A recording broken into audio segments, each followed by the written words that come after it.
Class 12 का topic polymer चल रहा है, जिसका पार्ट नंबर 13 हम कर रहे हैं, जिसके अंदर हमारा जो टॉपिक चल रहा है वो है औद्योगिक महत्व के बहुलक, जिसमें हमने 5 अलग अलग प्रकार के औद्योगिक महत्व के बहुलक कर लिए है। उसके बाद में आता है नाइलॉन 6 नंबर जो हमारा औद्योगिक महत्व का बहुलक है वो है नाइलॉन 6। नाइलॉन 6 की एकलक इकाई की बात करें हम, एकलक इकाई कौन कौन सी होती हैं, तो इसकी जो एकलक इकाई है वो है हेक्सामेथिलीन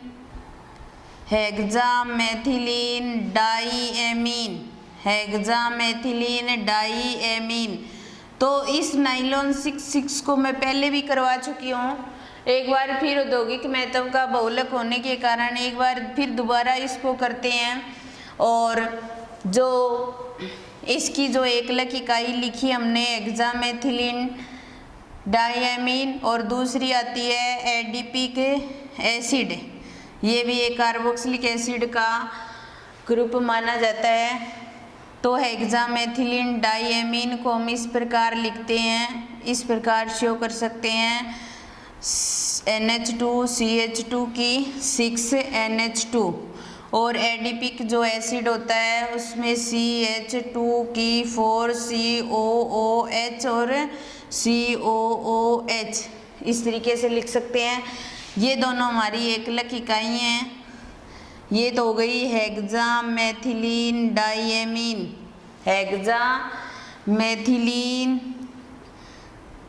डाईएमीन। तो ये तो आपको अच्छे से याद हो गया होगा कि इसकी एकलक इकाई कौन सी है, क्योंकि हम इसको 2-3 बार ले चुके हैं, 2-3 बार पहले ही कर चुके हैं, तो इसलिए इसकी एकलक इकाइयाँ आपको याद हो जानी चाहिए थी। हेक्सामेथिलीन डाईएमीन की n एकलक इकाई ले ली और इसकी भी n एकलक इकाई लेंगे, और ये संघनन बहुलीकरण द्वारा बनते हैं। एक संघनन टाइप का बहुलक होता है ये, यहाँ से OH और यहाँ से H2O के रूप में बाहर निकलते हैं, तो NH2 अणु बाहर निकलते हैं यहाँ से, और यहाँ बचता है NHCH2 6NH और C डबल बॉन्ड O और CH2 की 4 और C डबल बॉन्ड O। इसके आगे हेक्सामेथिलीन डाईएमीन की एक एकलक इकाई इधर जोड़ देंगे, इधर एडिपिक एसिड की एकलक इकाइयाँ जुड़ती रहेंगी, इस प्रकार ये बार बार जुड़ती रहेंगी, इसलिए इसके पीछे n लगा दिया और इसका नाम हो जाएगा नाइलॉन 6। और नाइलॉन 6 क्यों बोलते हैं, इसके अंदर भी 6 कार्बन होते हैं और इसमें भी 6 कार्बन होते हैं एकलक इकाई में, इसलिए इसका नाम क्या हो गया, नाइलॉन 6 हो गया। तो ये था नाइलॉन 6। अब देखो औद्योगिक महत्व के प्रत्येक बहुलक के उपयोग की बात करते हैं, तो हम नाइलॉन 6 के उपयोग की भी बात कर रहे हैं। तो नाइलॉन 6 है, उसका उपयोग टायर के जो रेसे होते हैं, या फिर अपने ये कह सकते हैं जो छोटे छोटे टायर पर क्या होती है, बाल टाइप संरचना होती है, जो संरचना होती है उसको बनाने में इसका उपयोग किया जाता है। या फिर क्या होता है, पैराशूट जो होते हैं वो इसी नाइलॉन 6 से बनते हैं। टायर जो नया टायर होता है उस पर छोटे छोटे ऐसे निकले हुए रहते हैं ना, रेसे टाइप, तो वो टायर के रेसे या बालनुमा जो संरचना होती है वो बनाने में नाइलॉन 6 का उपयोग करते हैं। या फिर पैराशूट बनाने में, पैराशूट जो होते हैं उनको बनाने में भी नाइलॉन 6 का उपयोग किया जाता है। तो नाइलॉन 6 हेक्सामेथिलीन डाईएमीन एकलक इकाई, एडिपिक एसिड, इन दोनों को संघनित करवाएंगे, NH2 अणु बाहर निकलेंगे, नाइलॉन 6 बनेगा। और उपयोग टायर के रेसे बनाने में या पैराशूट बनाने में इनका उपयोग किया जाता है। तो ये हमारा बहुलक था नाइलॉन 6। उसके बाद में नेक्स्ट जो हमारा जो बहुलक आता है औद्योगिक महत्व का जो बहुलक है वो है बेकेलाइट। 7 नंबर हमारा जो बहुलक है वो कौन सा है, बेकेलाइट। क्योंकि इसकी संरचना बड़ी है इसलिए थोड़ा सा ऊपर लिखना पड़ेगा। इस पूरे बोर्ड की आवश्यकता पड़ेगी इसकी संरचना बनाने के लिए, तो इसीलिए इसको थोड़ा सा यहाँ से शुरू करते हैं हम। तो 7 नंबर हमारा जो बहुलक आता है वो कौन सा है, एक वेकेलाइट बहुलक, या फिर इस बहुलक को क्या बोला जाता है, ताप दड़ रेंजिन भी बोल सकते हैं।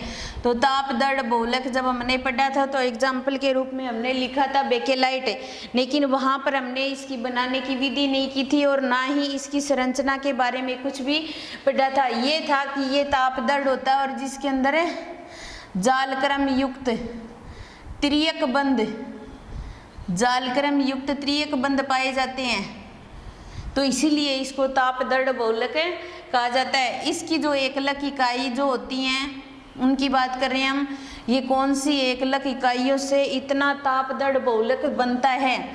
इसका जो पहली एकलक इकाई है वो है फॉर्मल्डिहाइड, कौन सी, फॉर्मल्डिहाइड। और दूसरी इसकी एकलक इकाई जो होती है वो कौन सी होती है, फिनोल होती है। जो फॉर्मल्डिहाइड होता है ये भी क्या होता है, एल्डिहाइड समूह का एक ग्रुप होता है, और इस फॉर्मल्डिहाइड के जो एक ग्रुप को लेते हैं एक कार्बन वाले को, जिसको बोला जाता है फॉर्मल्डिहाइड। तो फॉर्मल्डिहाइड और फिनोल एकलक इकाई के मिलने से ये बनता है। तो यहाँ पर सबसे पहले हम क्या ले रहे हैं, जो हमारी पास में बेंजीनिंग है और इस बेंजीनिंग पर OH जुड़ा होता है तो इसको बोला जाता है फिनोल। क्या बोला जाता है, फिनोल। और एक कार्बन वाला जो एल्डिहाइड होता है उसको हम इस तरीके से शो करते हैं HCHO या फिर CH2 डबल बॉन्ड O, इससे भी शो कर सकते हैं हम, कोई से को भी शो कर सकते हैं हम। तो ये क्या होता है, फॉर्मल्डिहाइड होता है। क्या होता है, फॉर्मल्डिहाइड।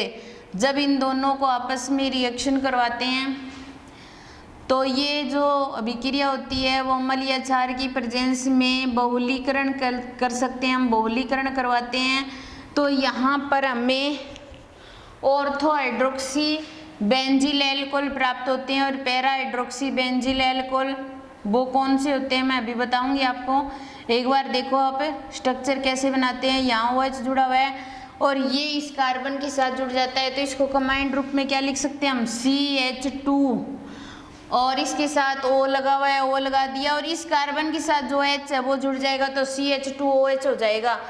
और यहाँ OH जुड़ गया और यहाँ CH2OH जोड़ देंगे। उसी प्रकार अब देखो इसको, हमारे पास में ये बेंजीन रिंग है और इस बेंजीन रिंग पर क्या जुड़ा हुआ है, CH3 जुड़ा हुआ है, तो इसको क्या बोला जाता है, टोल्यूइन। क्या बोला जाता है, टोल्यूइन। जब इसका एक हाइड्रोजन हटा करके और इसके स्थान पर क्या जोड़ दें, OH जोड़ दें, तो जब बेंजीन रिंग पर CH2 जुड़ा होता है तो उसको बोला जाता है बेंजील। क्या बोला जाता है, बेंजील। और उसके आगे OH जुड़ा हुआ है तो इसलिए इसको क्या बोलेंगे, एल्कोहल। तो ये क्या बन जाएगा, बेंजील एल्कोहल। तो इसलिए यहाँ पर ये बेंजील एल्कोहल है और इसकी ऑर्थो कंडीशन पर OH ग्रुप जुड़ा हुआ है, इसलिए OH को हाइड्रोक्सी लेंगे हम यहाँ पर। तो ऑर्थो हाइड्रोक्सी बेंजील एल्कोहल ये किस में चेंज हो जाएगा, ऑर्थो हाइड्रोक्सी बेंजील एल्कोहल में चेंज हो जाएगा। और ये पैरा पर जुड़ा हुआ है इसलिए क्या बोलेंगे इसको, para hydroxy बेंजील alcohol. Para hydroxy बेंजील alcohol, इसका नाम क्या हो जाएगा, पैरा हाइड्रोक्सी बेंजील एल्कोहल। तो सबसे पहले हम क्या करवाते हैं, जब फिनोल के साथ फॉर्मल्डिहाइड की, इसको बहुत ध्यान से करना है, मुश्किल भी है थोड़ा, लेकिन अगर ध्यान से करोगे तो इतना मुश्किल नहीं लगेगा और पेपर में आने के भी चांस होते हैं। तो फिनोल की फॉर्मल्डिहाइड, आपने इससे पहले जो चैप्टर एल्डिहाइड वाला करोगे उसमें फॉर्मल्डिहाइड के बारे में पढ़ोगे तो वहाँ पर आपको फॉर्मल्डिहाइड समझ में आ जाएगा, या तो आपने कर लिया होगा वो चैप्टर, या कर लेना, उसको अच्छे से करना, फॉर्मल्डिहाइड क्या होता है वहाँ अच्छे से समझ में आएगा आपको। और जब बेंजीन पर OH जुड़ा होता है तो उसको फिनोल बोलते हैं, तो फिनोल चैप्टर भी पढ़ोगे आप। तो इसके ऑर्थो कंडीशन पर OH जुड़ा हुआ है तो ऑर्थो हाइड्रोक्सी बेंजील एल्कोहल हो जाएगा, और इसके पैरा कंडीशन पर है तो इसे पैरा हाइड्रोक्सी बेंजील एल्कोहल बोल देंगे। अब देखो हम ऑर्थो हाइड्रोक्सी बेंजिल एल्कोहल को भी काम में लेंगे और पैरा हाइड्रोक्सी बेंजिल एल्कोहल को भी हम काम में लेंगे। ये 1 नंबर रिएक्शन थी। 2 नंबर देखो, यहाँ पर हम ऑर्थो हाइड्रोक्सी बेंजिल एल्कोहल काम में लेंगे। कौन सा लेंगे? ऑर्थो हाइड्रोक्सी बेंजिल एल्कोहल काम में लेंगे। और benzyl ortho hydroxy benzyl alcohol स्वतः संघनन करके, यानी कि ऑर्थो हाइड्रोक्सी बेंजिल एल्कोहल के बहुत सारी एकलक इकाइयां आपस में संघनन करके एक संरचना बनाएंगे और संरचना को नाम देंगे नोवोलेक संरचना। कौन सी संरचना? नोवोलेक संरचना। वो हम बना रहे हैं, इस तरीके से बनती है। जैसे यहाँ पर ये बेंजीन OH और यहाँ पर CH2OH, और दूसरी जो इकाई होती है उसका जो यहाँ पर CH2OH होता है ये। अब देखो, इसकी n एकलक इकाई, इसकी n एकलक इकाई लेंगे तो यहाँ पर हमें बहुत सारी एकलक इकाइयाँ प्राप्त होंगी। ये संरचना इस तरीके से बनी रहेगी। तो यहाँ पे इसके साथ ऊपर तो OH जुड़ा होगा, यहाँ CH2 और ये CH2 भी जुड़ा होगा, और इसके साथ में आगे वाली बेंजीनिंग आपस में जुड़ जाएगी इस तरीके से, और ये OH और फिर आगे CH2 और ये आगे और आगे जुड़ती रहेगी। इस प्रकार की जो संरचना होती है उसको बोला जाता है नोवोलेक संरचना। कौन सी संरचना? नोवोलेक संरचना, जो किससे बनती है? ऑर्थो हाइड्रोक्सी बेंजिल एल्कोहल से। किससे बनती है? ऑर्थो हाइड्रोक्सी बेंजिल एल्कोहल से। ऑर्थो हाइड्रोक्सी बेंजिल एल्कोहल से बनती है ये संरचना। फिर उसके बाद में हम लास्ट जो स्ट्रक्चर है हमारी वेकेलाइट की जो बनाएंगे वो पैरा हाइड्रोक्सी बेंजिल एल्कोहल को काम में लेकर बनाएंगे।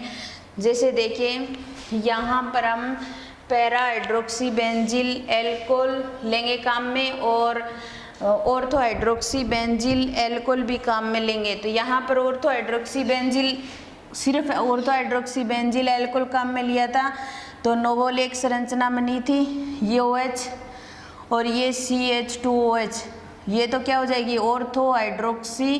3 नंबर जो रिएक्शन कर रहे हैं हम, ortho hydroxy benzyl alcohol, ortho hydroxy benzyl alcohol.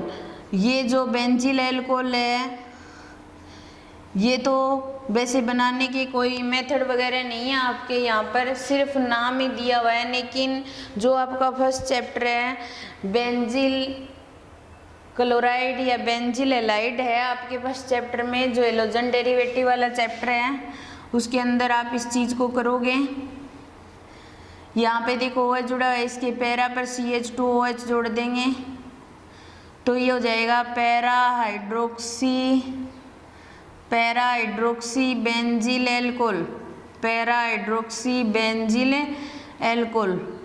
ये दोनों लेंगे हम, और इन दोनों की n एकलक इकाई लेंगे हम। इन एकलक इकाइयों को लेकर के यहाँ पर हम बेकेलाइट की संरचना बनाएंगे। बेकेलाइट की संरचना बनाएंगे वो इस तरीके से, जैसे ये बेंजीनिंग है हमारे पास में, यहाँ OH जुड़ा हुआ है तो यहाँ CH2 अन्य किसी के साथ जुड़ा रहेगा, ये CH2 फिर दूसरी बेंजीनिंग के साथ जुड़ जाएगा, ये OH और आगे ये CH2। ऐसी बहुत सारी बेंजीनिंग ऑर्थो कंडीशन वाली आपस में जुड़ेंगी, जैसे नोवोलेक संरचना के अंदर किया है हमने। ये फिर आगे किसी के साथ जुड़ा रहेगा। ये बेंजीनिंग पैरा कंडीशन वाली ली है, इसलिए पैरा वाली इस तरीके से जुड़ जाएगी इसके साथ में पलटी खा करके, ठीक है, ये जुड़ गई। ये CH2 फिर इस बेंजीनिंग के साथ इस तरीके से जुड़ जाएगा OH, और ये जो CH2 है ये बेंजीनिंग के साथ इस तरीके से जुड़ जाएगी, और ये OH और यहाँ पर ये CH2 की फॉर्म में यहाँ ऐसे जुड़े रहेंगे। CH2 ये इसके साथ में, और CH2 ये यहाँ पे CH2 ये इस तरीके से, और इधर भी CH2 किसी अन्य के साथ जुड़ी रहेगी। इसके पीछे क्या लगा देंगे? N लगा देंगे। तो ये जो संरचना होती है वो क्या होती है? वेकेलाइट की संरचना होती है। किसकी होती है? वेकेलाइट की, जो एक ताप दर बहुलक है, वेकेलाइट की संरचना। अब देखो ये बंध जो है वो त्रियक बंध है, आपस में जुड़े रहते हैं, टूटते नहीं हैं, ताप दृढ़ होते हैं ये, इसलिए इसको ताप दृढ़ बहुलक भी कहा जा सकता है। तो ये था बेकेलाइट। एक बार फिर वापस देखो क्योंकि ये स्ट्रक्चर थोड़ी मुश्किल है। बेकेलाइट या ताप दृढ़ रेंजिन बोल सकते हैं या इनके अंदर जालक्रम युक्त त्रियक बंध पाए जाते हैं। इनकी जो एकलक इकाई होती है वो फॉर्मल्डिहाइड और फिनोल होती है, और यहाँ पे फिनोल लेंगे, इसके साथ फॉर्मल्डिहाइड की विक्रिया करवाएंगे, बहुलीकरण करवाएंगे तो ऑर्थो हाइड्रोक्सी बेंजील एल्कोहल और पैरा हाइड्रोक्सी बेंजील एल्कोहल प्राप्त हो जाएगा हमें। और फिर ऑर्थो हाइड्रोक्सी बेंजील एल्कोहल को काम में लेकर के एक संरचना बनाते हैं जिसको बोला जाता है नोवल एक संरचना। और फिर उसके बाद में ऑर्थो हाइड्रोक्सी बेंजील एल्कोहल और पैरा हाइड्रोक्सी बेंजील एल्कोहल आपस में क्या करेंगे, बहुलीकरण करेंगे। और बहुलीकरण करने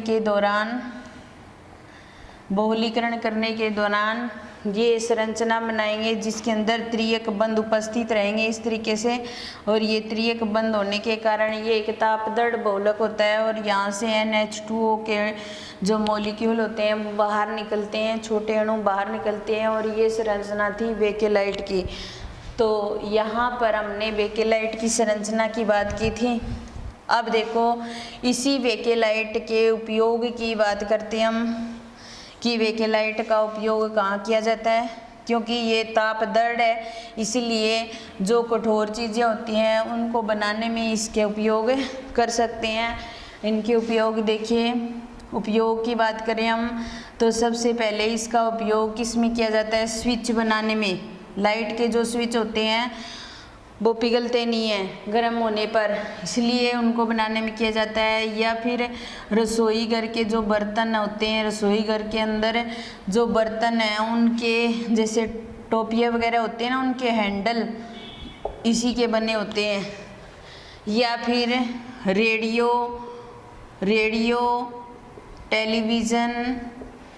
टेलीविज़न या फिर हम कंप्यूटर की बात कर रहे हैं, कंप्यूटर के जो केस होते हैं उनको बनाने के लिए भी बेकेलाइट का उपयोग किया जाता है। क्योंकि उनको भी अगर गर्म करते हैं तो वो पिघलते नहीं है, इसलिए ताप दृढ़ बहुलक है। इनका उपयोग स्विच बनाने में, रसोई घर के बर्तन जैसे टोपिया वगैरह होते हैं उनके हैंडल जो होते हैं ना वो बने होते हैं, रेडियो में, टेलीविज़न में, कंप्यूटर में और केस बनाने में इनका उपयोग किया जाता है। उसके बाद में हमारा जो औद्योगिक महत्व का जो बहुलक है वो लास्ट बढ़ता है टेफ्लॉन या फिर इसको बोला जाता है पॉली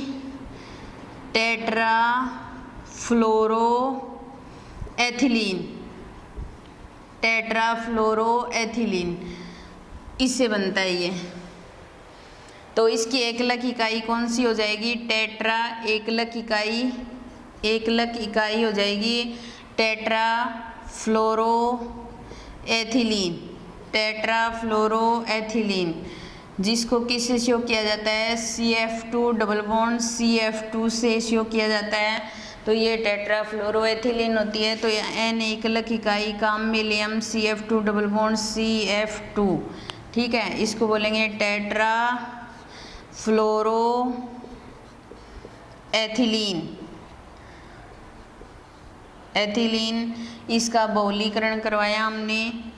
बहुलीकरण करवाने के दौरान यहाँ डबल बॉन्ड सिंगल बॉन्ड में चेंज हो जाएगा, एक बॉन्ड यहाँ बन जाएगा CF2 और ये एक बॉन्ड यहाँ बन जाएगा और पीछे N लगा देंगे और इसको बोलेंगे टेफ्लॉन। तो ये टेफ्लॉन जो बहुलक होता है ये भी बहुत अच्छा बहुलक माना जाता है। अब आता है इसका उपयोग कहाँ किया जाता है, नॉन स्टिक बर्तन बनाने में। नॉन स्टिक जो बर्तन होते हैं या नॉन स्टिक बर्तनों के ऊपर जो ब्लैक कलर की जो परत लगी रहती है वो इसी टेफ्लॉन की बनी होती है। तो इसका उपयोग नॉन स्टिक बर्तन बनाने में भी कर सकते हैं। तो ये थे हमारे औद्योगिक महत्व के बहुलक, जिसमें एक बार टेफ्लॉन को वापस देखो, पॉली टेट्राफ्लोरोएथिलीन से बनता है, एकलक इकाई टेट्राफ्लोरोएथिलीन होगी। इसकी N एकलक इकाई काम में लेंगे, बहुलीकरण करवाएंगे, टेफ्लॉन का निर्माण हो जाएगा और नॉन स्टिक बर्तन बनाने में इसका उपयोग किया जाता है। तो ये थे हमारे नॉन औद्योगिक महत्व के बहुलक, जिसमें हमने एथिलीन किया, उसके बाद में पॉलीवाइनिल क्लोराइड किया, पॉलीएस्टर, टेरिलीन, नाइलॉन 6, बेकेलाइट और टेफ्लॉन।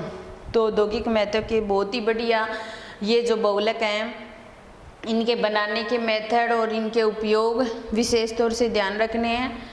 और आज का हमारा औद्योगिक महत्व का जो टॉपिक है वो यहीं कंप्लीट होता है। उसके बाद में 2 छोटे छोटे टॉपिक बचे हैं, वो हम कल कर लेंगे, तो शायद कल हमारा चैप्टर पूरा हो जाएगा। धन्यवाद।